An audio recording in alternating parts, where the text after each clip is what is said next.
خدي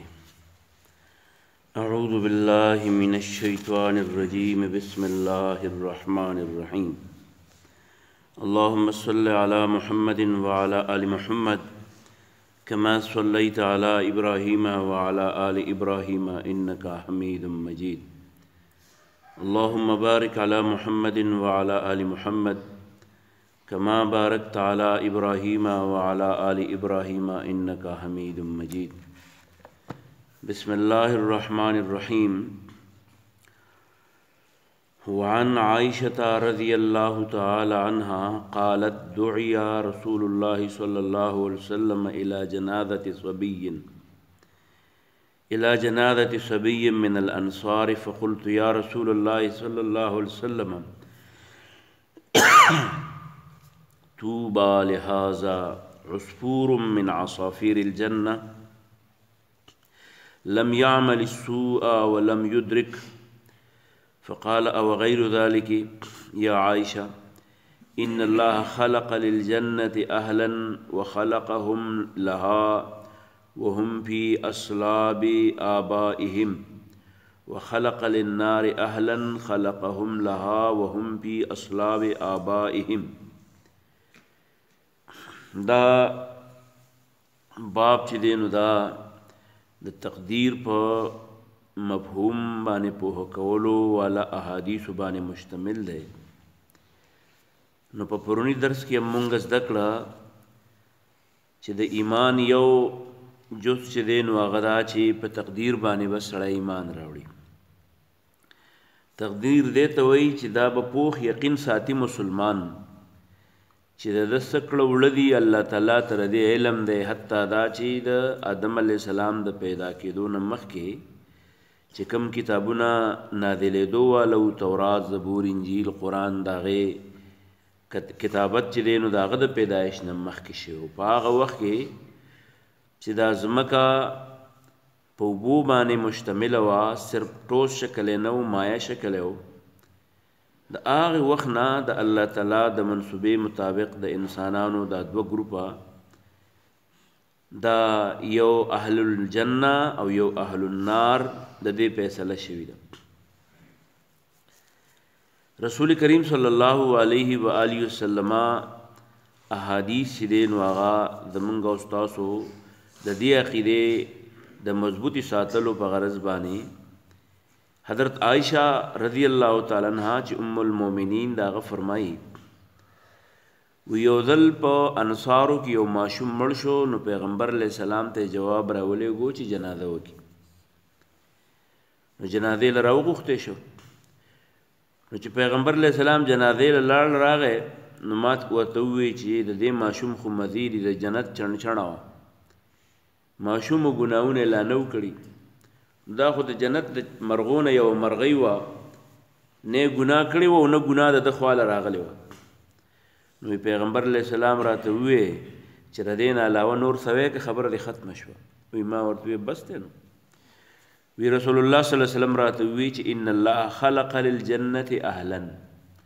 الله تعالی څه خلق د جنت دپاره پیدا کړي دي. هغه وخت کې د فیصله د جنت شو وه کله چې دا د پلار په ملا کې و راښکاره شوی لا پیدا شوی نه او د جهنم دپاره هم خلق پیدا کړي دي هغه وخت نه د هغې فیصله شوې ده کله چې لا دا د پلار په ملا کې و لا را پیدا شوی نه. نو د حضرت علی رضی الله عنه نه یو حدیث روایت دی هغه د رسول الله صلی الله علیه وسلم وینا نقل کوي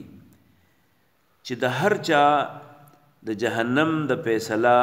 او د جنت فیصله چې ده نو هغه شوې ده چې دا به جنت ته ځي او دا به جهنم ته ځي. ځکه د راتلونکي دور ټول معلومات الله ته شته چې دی به څه کوي څه به کوي نو هغه الله ته پته ده او دغه چې الله ته پته ده نو هغه لیکلي دي موجود دي مکتوب دي.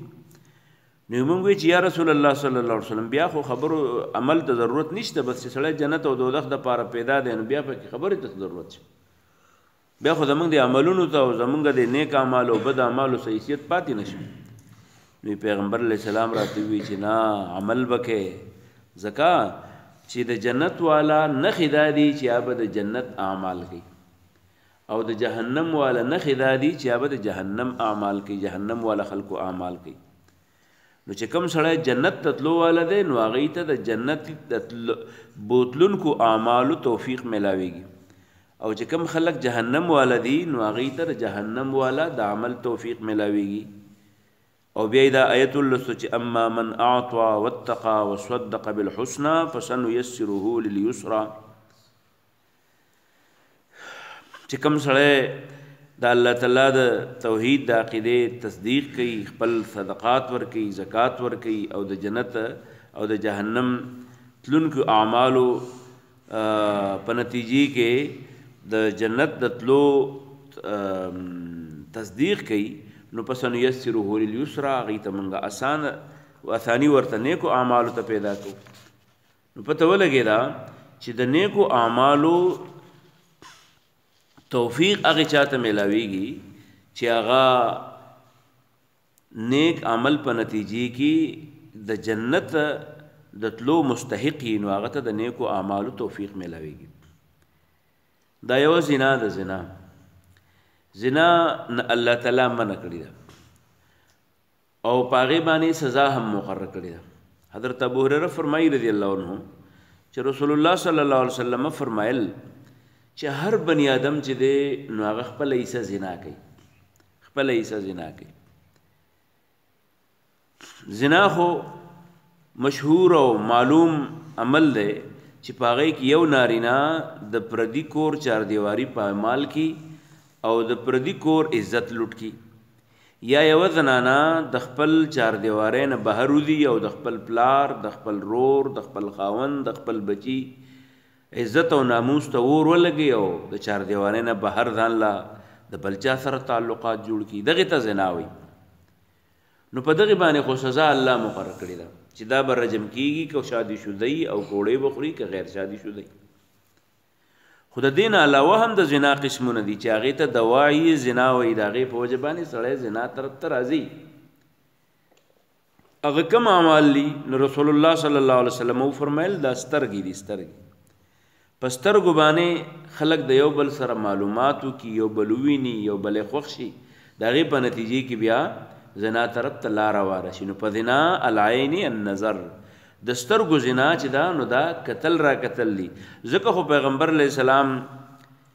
د نارینو او د زنانو په منځ کې د ناستې نه منع کړې ده چې د هغې سړي دپاره نه دی جایز یا د هغې ښځې دپاره نه دی جایز چې هغه په لاره تلونکي سړي ته لالا او ماما وایي او په پولي په سر ورسره ولاړی او جرګې ورسره کوي، او یا په لار کې ورسره ودرېږي او بیا ترې تپوس وکړي دا ستا څه و، دا زنانه ستا څه وه یا دا نارینه ستا څه و.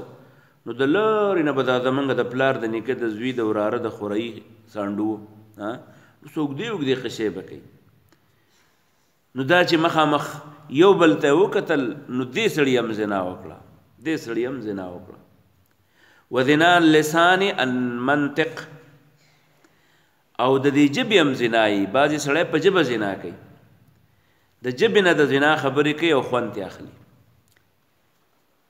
بهوده او فحش خبرې کوي، د هغې نه خوند اخلي. یا د زنانه یا نارینه دا د یو بل سره د خبرو په ذریعه باندې یارانه ټپې یو بل ته وایي، نو د هغې په وجه باندې دا هم زنا شوه. والنفس تتمنى وتشتهي او دا زړه چې دی او دا دماغ دا هم کله ارزوګانې او خواهشات لري. داسې مې وکړی، داسې مې د خواهش په نظر باندې د آرزو او د تمنا په نظر باندې د چا سره خبرې کول، چاته کتل، دا د دې سترګو او د لاسونو زنا ده. والفرج يصدق ذلك ويكذبه او دا خبرې دا شروعات دي، بیا آخر دا چې شرمګاهونه چې دي نو هغه د دې تکذیب یا تصدیق وکړي. او دا الفاظ چې دي نو په صحیح مسلم کې په داسې انداز باندې نقل دي چې د بني آدم دپاره خپله حصه زنا مقرر ده. دا به خامخا دغې لذي په سترګو زنا کول چې دي نو دا قتل دي، په غوږونو زنا کول استماع ده. الاستماع نارینه پردو خبرو د پردو سړو د خبرو نه خوند علي، یا نارینا د پردو زنانو د خبرو نه خونالي نو غوږی خودل واللسان زناها الکلام او جب چې دا نو د هغې زنا د یو بل سره د یارانې دوستانې خبرې کول دي والید زناها البطش او د لاسو زنا چې یو بل لسه ورکول یا یو بل لاس ورکول دي رسول کریم صلی الله علیه وسلم متعلق صحیح بخاری کی دا حدیث نقل لے چې ما مست ید رسول الله صلی الله علیه وسلم ید امرأة قطو پیغمبر علیہ السلام لاس چرتم د زنانو سره نه دی ملاو شوی نو دا چې دا زنانه او نارینه یو بل سره دا ستړي مشي کوي او بیا بعد خو په کور کې چرته خپلو رشته دارانو سره لاس ملاو کړي د هغې اجازت هم نشته بس دا سلام پوره دی که نه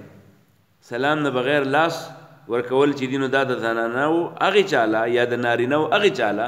چې د هغې سره نکاح کول جایز دي هغه زنانه یوه زنانه هغې چاله لاس ورکوي یا د هغې چا سره خبرې ګپ شپ لګوي چې د هغې سره نکاح کیږي بس دقه د زنا هغه انداز دی یا هغه نارینه چې د داسې چا سره لاس میلاوي او د داسې زنانه سره خبرې کوي ګپ شپ لګوي چې د هغې سره نکاح کیږي دغې ته څه وایي زناها البطش د لاسو زنا ده یو بل لاس ورکول یو بل لسه ورکول والرجل زناها الخطا او د خپو زنا دا ده چې ته د هغې طرف ته روان شي په خپې قدمونه واخلې د خپل کور چاردیواري ماته کې روانه شي په بل طرف لاړ شي بیا وایي یره دا خو آزاده ښځه او آزاد سړی و آزاده چېرته وه آزاده په اسلام کې نشته نه آزاد سړی شته او نه آزاده ښځه شته ځکه خو چې کوم آزاد سړی او آزاد ښځه پښتانه ورته وایي د دې نه څه داسې یو خطا وشي نو الله تعالی وایي 100 کوړه یې ووهه چې بیا دپاره ترې څه خطا نه کېږي خو که واده وشي او بیا هم داسې کوي نو وایي بیا یې سم بیا یې په مرګ باندې ښه پرېږده والقلب یهوه ویتمنا او زړه هم زنا کوي د زړه زنا دا ده چې دا خواهش لري او تمنا کوي ارزوګانې کوي ویصدق ذلک الفرج او بیا د سړي شرمګاه چې ده نو هغه د دې یا تصدیق وکړي عملا زنا وکړي یا دغې تکذیب وکړي نو ګوره د هر سړی د زنا په څه نه څه نو دغه کې موجود دی هغه پکې واردېدونکی دی خو آخري د زنا حد چې دی نو هغه عملا زنا کول دی دا حدیث او د دې نه مخکې چې کوم حدیث موږ ولوستل د ټولو احادیثو مطلب دا دی چې ګوره هر سړی چې دی نو هغه ته د ګناه او د نیکۍ مواقع ورته میلاویږي خو چې کوم سړی د نیکۍ په مواقع د هغې نه استفاده وکړي او هغه د نیکۍ لار اختیار کړي نو دا ځان جنت طرف ته روان کړي او دا د جنتي سړي نښې دي نشانې یې دي چې دا د نیکۍ اعمال به کوي او د ګناه خبرې چې دي نو کم خلک ګناه کارونو طرف ته نږدې کېږي نو دې مطلب دا دی چې دا سړی جهنم طرف ته روان دی او رسول کریم صلی الله علیه و آله وسلم د تپوس په نتیجې کې هغه وفرمایل هغه ټولو ته چې ګوره یوازې په دې باندې نه کېږي چې سړی دا ووایي چې او د دې دا مسلمان دی کلمې ویلې نو دا به جنت ته ځي او د کلمه نه دی ویلو دا به جهنم ته ځي جهنم ته تللو دپاره چابي خو دا چې کېدل ابتدایي پړوی چې ده نو کلمه ده خو بیا د کلمې لاندې ژوند تېرول چې دي نو دا بیا د دې دپاره لازمي دي او د الله تبارک وتعالی نه بار بار د توفیق غوښتنه او دعاګانې غوښتل پکار دي رسول الله صلی الله علیه وسلم فرمایي ان العبد لیعمل عمل اهل النار کله کله یو سړی د اور والا عمل کوي سړی وایي که دا جهنمي دی وانه من اهل الجنه اب جنتی ځکه په آخري عمر کې ويفعل عمل اهل الجنه نو دی به په آخري وخت کې د جنتیانو عمل شروع کړي نو هغه شته به ورته الله معاف کړي جنت ته به لاړ شي او بعضې سړی به یا به په ښکاره باندې ځان داسې کړی سم سخي ارسلا خان به یو د ملا پادر په اودس کې به ګرځي خو د آخري عمر کې به داسې عمل وکړي چې د هغې په وجه به هغه د ایمان نه خلاص شي نو انما الاعمال بالخواتیم پرونی حدیث کې مې ویلو چې د اعمالو دارومدار ګورئ په آخري عمل باندې د آخري عمل څنګه نو په کار ده چې سړی هر وخت ځان د الله تعالی په تابعدارۍ کې ساتي د اختتام پته لګي چې اختتام سړي په کم ټیم کې کېږي وعن عائشة رضی اللہ تعالی عنہ د حضرت عائشہ رضی اللہ عنہ روایت دے قالت داوی دعیا روبل لیشو رسول اللہ صلی اللہ علیہ وسلم رسول اللہ صلی اللہ علیہ وآلہ وسلم اغه وغوښتې شو الى جنازه صبي دا جنازه د یو ماشوم ته من الانصار د انصارنا فقلت ما وتو یا رسول الله صلی الله علیه وسلم اې د الله پیغمبر توبه مزید لهذا د دې الک عصفور دا خو یو چنچنه و یو مرغی و من عصافیر الجنه داغه جنت د مرغونه لم يعمل نه دې کړي السوء اسغنا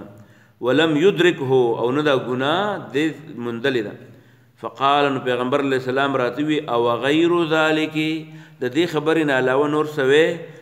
نو هغه ما وتی وی چې نه بس دغه مې ویل نو الله پیغمبر راتوی ان الله بیشک الله تعالی خلق پیدا کړی دي للجنه د جنت د پاره اهلا سمستحقین خلقهم پیدا کړی دي لها د غې د پاره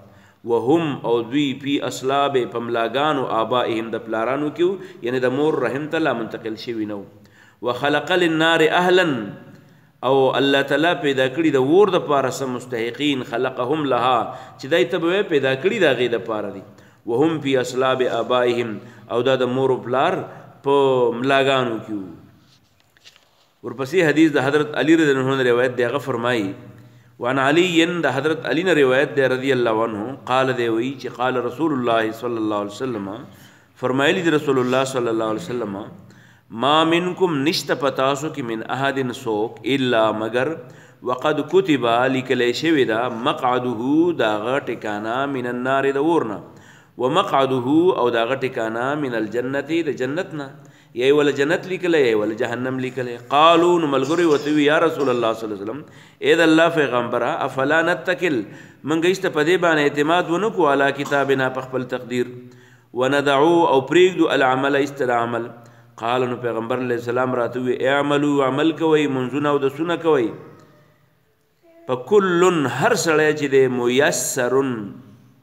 میسرن آسان شوی دی او لما اغلار طرف ته خلقا چې پیدا کړی شوی دی دا له حق د پاره اما من حکان من اهل السعادة کم سړی چې د خوشبختی مستحق دی فیسرو لعمل السعادت نو آسان ولیکیږي هغه ته عمل د خوشبختی و اما من کان من اهل الشقاوت کم سړی چې د بدبختی والونه دی فیسرو لعمل الشقاوت نو فیسرو هغه ته آسان ولیکیږي لعمل الشقاوت عمل د بدبختی ثم قرأ بیا پیغمبر علیہ السلام دا آیت ولوستو چې فاما من اعطى چا چې ورکړه وکړه واتقوا د الله تعالی د نافرمانۍ ځان بچو ساتو وصدق بالحسنى او تصدیق وکړو د توحید د پاک عقیده فسنيسره منګه باسانه هغه ته لليسرى د جنت لار واخر دعوانا الحمد لله رب العالمين ربنا تقبل منا انك انت السميع العليم وتب علينا انك انت التواب الرحيم برحمتك